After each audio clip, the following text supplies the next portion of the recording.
सभी को नमस्कार। मैं कौशल कुमार और स्वागत है आपका हमारे चैनल स्टडी विद कौशल में। आज हम लोग चौथा टेस्ट लेके आए हैं। जो अभी जो टेस्ट चल रहा है वो इंडियन ज्योग्राफी का टेस्ट चल रहा है। अगर आप लोग को पता नहीं चलता है कि आज कौन सा टेस्ट होने वाला है या अगले दिन कौन सा टेस्ट होने वाला है, तो आप लोग मेरे टेलीग्राम चैनल को ज्वाइन कर लीजिए। टेलीग्राम चैनल का लिंक आपको डिस्क्रिप्शन में दिया गया है। मैंने इंडियन ज्योग्राफी, वर्ल्ड ज्योग्राफी और स्टैटिक जीके का कुछ पोर्शन क्यूआर सीरीज के माध्यम से कंप्लीट किया है। मैंने केमिस्ट्री कंप्लीट किया है, मैंने बायोलॉजी कंप्लीट किया है और इसके अलावा कुछ चैप्टर्स मैंने रीजनिंग के कंप्लीट किए हैं। ये सारी चीज़ आप लोग देख सकते हैं। बीपीएससी के बिहार स्पेशल के प्रीवियस ईयर क्वेश्चन भी मैंने सॉल्व किए हैं, आप लोग उसको जाके देख सकते हैं। और अभी मैं इंडियन ज्योग्राफी का क्लास करवा रहा हूँ जो मेरे वीडियो से ही होता है। मेरा वीडियो आप लोग देखिएगा और अगर आपको उसका पीडीएफ चाहिए होगा तो एक ऐप है study with Kaushal, play store पर उसको डाउनलोड कीजिएगा। उसमें पेड कोर्सेज है 199 का। उसमें आपको सभी वीडियो जो यूट्यूब में है उसके पीडीएफ आपको मिल जाएंगे। काफ़ी लोग इससे खुश हैं पीडीएफ से, क्योंकि उनको लिखने में बहुत टाइम बच रहा है। और मैं जितने भी वीडियो यूट्यूब में कराऊंगा उस सभी के प्रीवियस ईयर क्वेश्चन आपको उपलब्ध करा दिए जाएंगे। तो इसलिए आप लोग टेंशन नहीं लीजिए, आप लोग बस पढ़ाई कीजिए। आज का टेस्ट जो है वो है उत्तर भारत का मैदान, यानी कि जो चौथा चैप्टर जो मैंने पढ़ाया था यूट्यूब पे इंडियन ज्योग्राफी में, उसका टेस्ट है। तो चलिए आप लोग पेन और पेपर लेके निकाल के बैठ जाइए और मैं जो क्वेश्चन पूछूंगा उसका आंसर आप लोग लिखिएगा, ठीक है। और आप देखिएगा कि आप कितना क्वेश्चन का आंसर दे पा रहे हैं।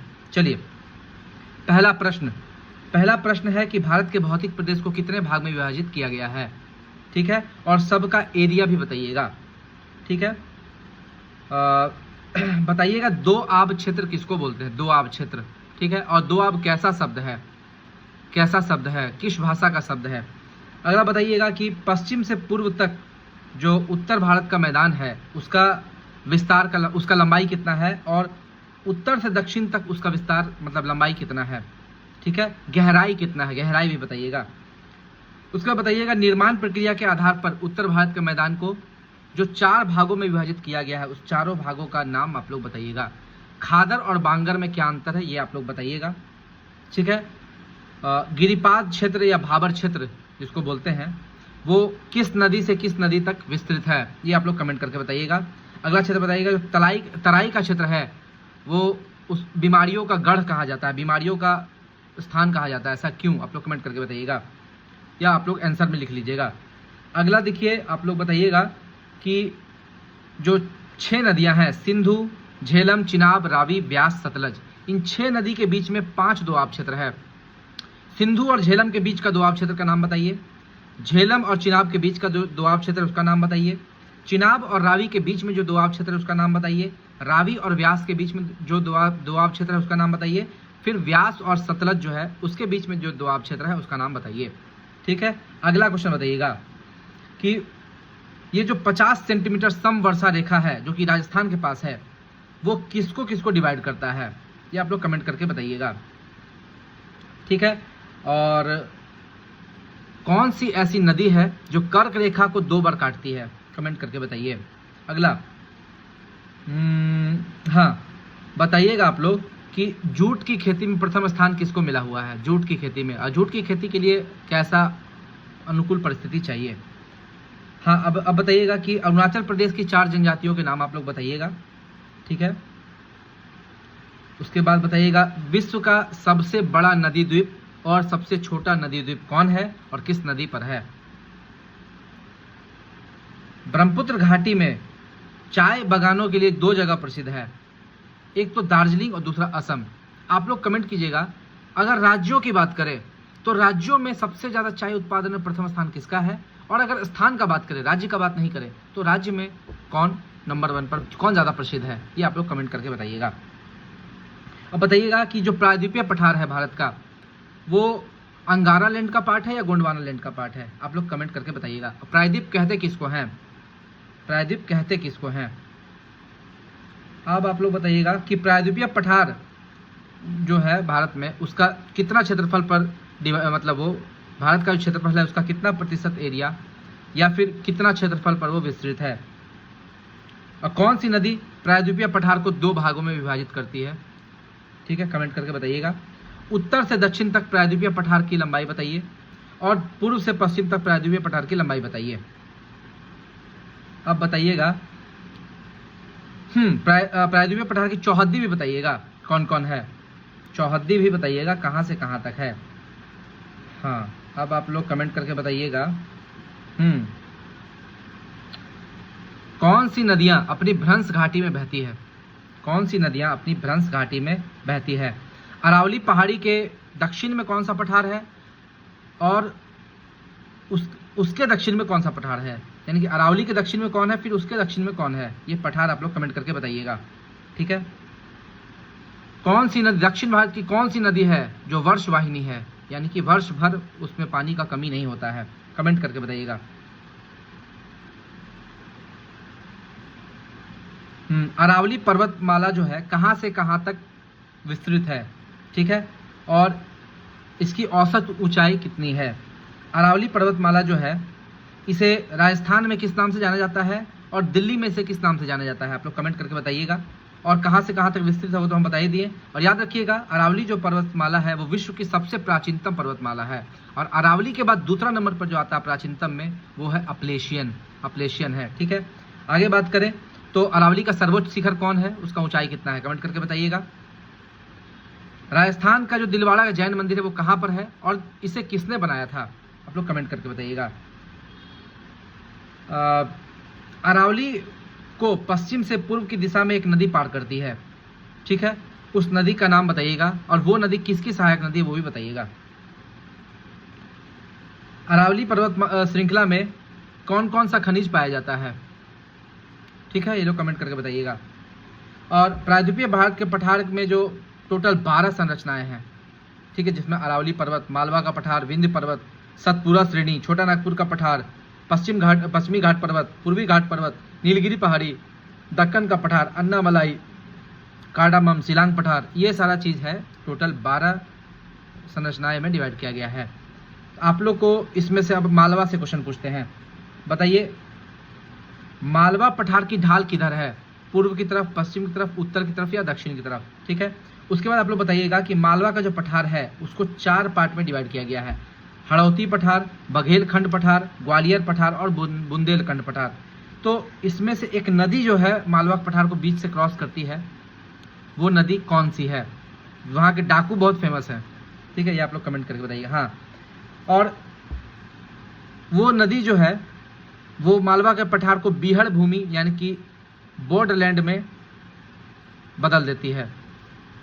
आगे बात करें, मालवा पठार का निर्माण किस प्रकार की चट्टानों से हुआ है?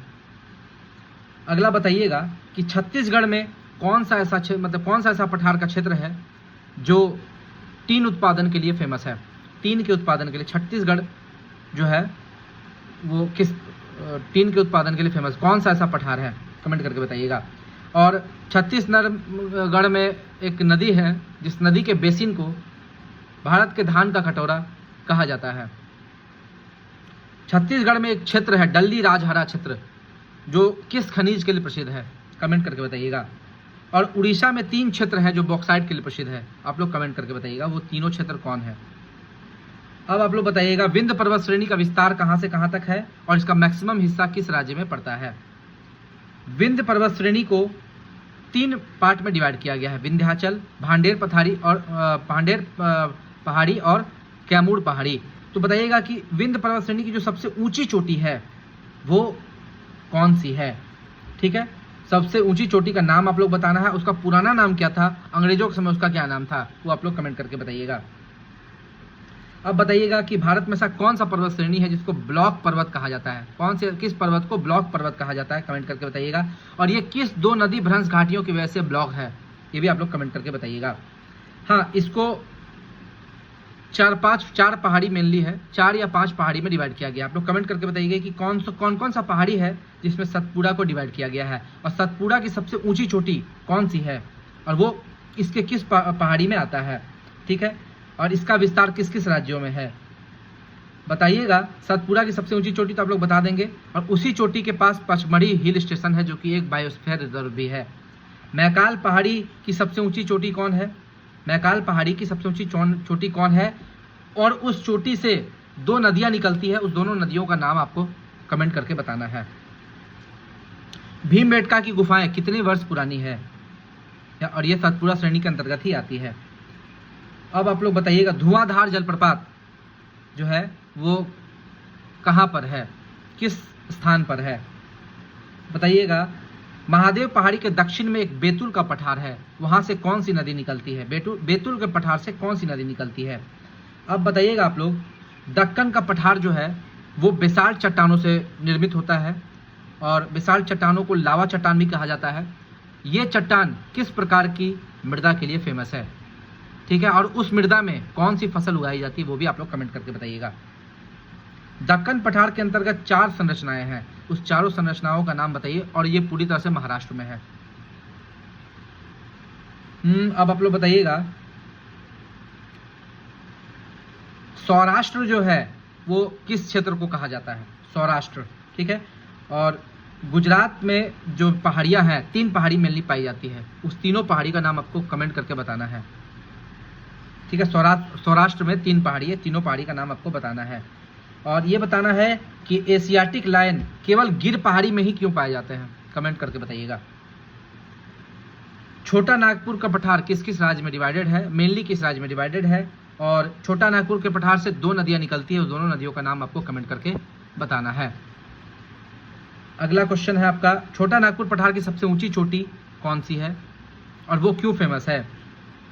छोटा नागपुर पठार की एक प्रमुख विशेषता है पैटलैंड्स, पाट भूमियां। जैसे बॉर्डरलैंड्स जो था वो मालवा पठार की विशेषता थी, उसी प्रकार पैटलैंड्स जो है वो छोटा नागपुर पठार की विशेषता है। तो आप लोग कमेंट करके बताइएगा कि पैटलैंड्स होता क्या है।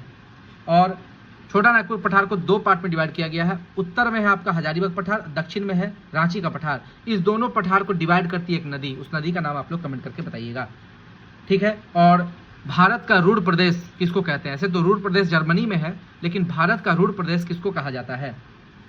दामोदर नदी घाटी जो है इसका निर्माण कब हुआ था और ये यूएसए के किस नदी घाटी परियोजना पर के आधार पर इसका निर्माण किया गया है? यूएसए में एक नदी घाटी परियोजना थी, उसके ही तर्ज पर दामोदर नदी घाटी का निर्माण किया गया है। वो आपको परियोजना का नाम आपको कमेंट करके बताना है, ठीक है। अब आप लोग बताइएगा, स्वर्णरेखा नदी के किनारे कौन सा शहर स्थित है? ठीक है। और बंगाल का शोक किसे कहते हैं? बिहार का शोक किसे कहते हैं? ठीक है, आप लोग कमेंट करके बताइएगा।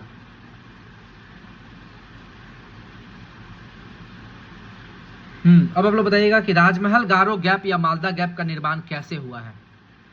और इसके अंतर्गत जो शिलांग पठार है उसके अंतर्गत 6 पहाड़ियां हैं, 3 पहाड़ियां मेघालय में है, 3 पहाड़ियां आपको असम में है। तो आपको ये तीनों टोटल 6 पहाड़ियों का नाम बताना है।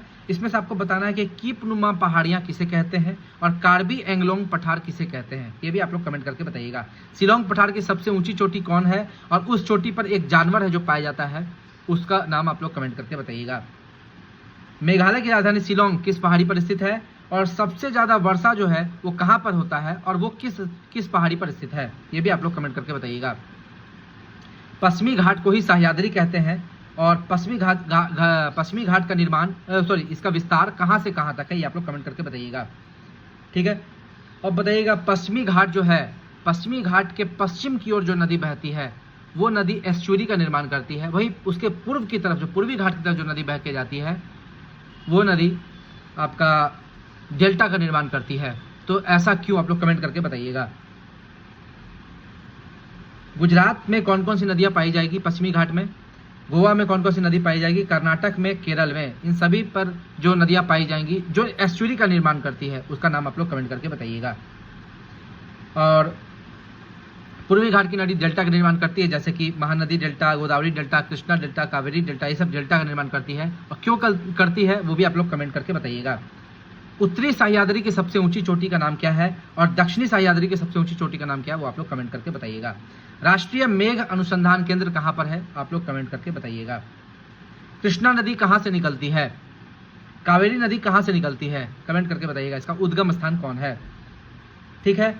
भारत का पहला जैव संरक्षित क्षेत्र नीलगिरी है और इसे कब इस क्षेत्र में घोषित किया गया था और इसे यूनेस्को की सूची में कब शामिल किया गया था, यह भी आप लोग कमेंट करके बताइएगा। नीलगिरी पर्वत की सबसे ऊंची चोटी और दक्षिण भारत की दूसरी सबसे ऊंची चोटी का नाम आप लोग कमेंट करके बताइएगा। दक्षिण भारत की पहली सबसे ऊंची चोटी का नाम भी आप लोग कमेंट करके बताइएगा। ऊंटी या ऊंटक मंडल कहां पर स्थित है, किस पर्वत चोटी पर स्थित है? साइलेंट वैली कहां स्थित है, ये भी आप लोग कमेंट करके बताइएगा। पाल घाट दर्रा, ठीक है, आप लोग 4 दर्रा है, इस चारों दर्रा का नाम बताइएगा। पाल घाट, भोर घाट, थार घाट, ठीक है, और आपका एक है सेनकोट्टा गैप, ये चारों गैप का नाम आप लोग कमेंट करके बताइएगा कहाँ पर है। इलायची पहाड़ी किसको बोलते हैं और हाथी पहाड़िया किसको बोलते हैं, ये दोनों आप कमेंट करके बताइएगा। ताम्रपर्णी नदी कहाँ से निकलती है, और ताम्रपर्णी के किनारे पर एक परियोजना है, वो परियोजना का नाम आप लोग कमेंट करके बताइएगा। पालनी पहाड़ी की सबसे ऊंची चोटी का नाम क्या है, और कार्डामम पहाड़ी की सबसे ऊंची चोटी का नाम क्या है, आप लोग कमेंट करके बताइएगा। टोडा जनजाति किस क्षेत्र में निवास करती है, ये भी आप लोग कमेंट करके बताइएगा। अब आप लोग बताइएगा NH4 जो है, NH4 वो किस दर्रे से होकर गुजरती है, ठीक है, किस दर्रे से होकर गुजरती है। अब आप लोग कमेंट करके बताइएगा। चंदन सागौन का जो वृक्ष है वो तमिलनाडु की पहाड़ी और नीलगिरी पहाड़ी पर ही क्यों पाया जाता है। अगला, पूर्वी घाट की सबसे ऊंची चोटी का नाम आप लोग बताइएगा। NCERT में अलग दिया हुआ है और एक्चुअली में कुछ और आंसर है, वो आप लोग देख के बताइएगा। अब आप लोग बताइएगा। हाँ, और है एक दो क्वेश्चन कि शेषाचलम पहाड़ी कहाँ पर है, सिरुमलाई कहाँ पर है, पंचमलाई कहाँ पर है, पालकोंडा, वेलीकोंडा, अरमाकोंडा, ये तीनों पहाड़ियाँ कहाँ पर है, ये आप लोग कमेंट करके बताइएगा। तो ठीक है, यही था आज का, इतना ही क्वेश्चन है। बाकी आप लोग देख लीजिएगा कितना प्रश्न का उत्तर आप लोग दे पाते हैं। अगर आप लोग इसका 50% से ज़्यादा प्रश्न का उत्तर दे रहे हैं तो आपकी तैयारी सही ट्रैक पर है, और अगर आप नहीं दे पा रहे हैं आपको तैयारी और अच्छी करने की आवश्यकता है, और आप लोग तैयारी ऐसे ही अच्छा करते रहिए। याद रखिए, जैसे ही मेरा टेस्ट सीरीज खत्म होगा आप लोग ज्योग्राफी में पारंगत हो चुके होंगे, इसीलिए जैसे जैसे मैं आपको होमवर्क देता हूँ वैसे वैसे आप मेरे साथ चलते चलिए। और आप लोगों को रक्षाबंधन की शुभकामनाएं, और सभी लोग जो रक्षाबंधन मना रहे हैं उनको भाई बहन का प्यार का ये त्यौहार है, आप लोग अच्छे से मनाइए, और आपको all the best, happy Rakshabandhan, ठीक है। और अगर आपको मेरा वीडियो अच्छा लगा हो तो मेरे चैनल को लाइक, शेयर एंड सब्सक्राइब कीजिएगा, ज़्यादा से ज़्यादा लोगों को मेरा ये वीडियो फैलाइएगा। धन्यवाद।